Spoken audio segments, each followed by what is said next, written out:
Mga kabrigada, patay ang isang lalaki ng barilin ng 2 beses sa ulo ng kanyang nakagitgitan driver sa Dasmariñas, Cavite.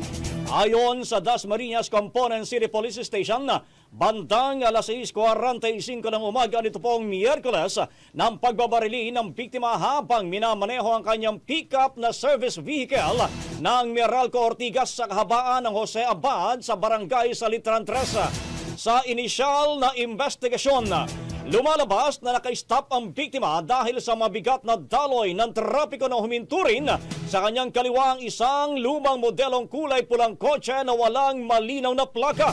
Biglang pinaputukan ng suspect ang biktima sa ulo at agad na tumakas patungo sa barangay Salawag, dala ang ginamit na baril. Naisugod pa ang biktima sa ospital pero binawian din ito ng buhay. Patuloy pa ang investigasyon ng pulisya at kasalukuyan tinutugis ang suspect.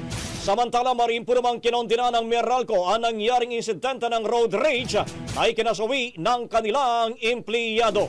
Nagpaabot na rin ang pakikiramay ang kumpanya sa pamilya ng biktima na nagserbisyo sa Meralco ng 21 taon. Nakikipag-ugnay na rin ang Meralco sa otoridad at tiniyak ang tulong at suporta sa pamilya.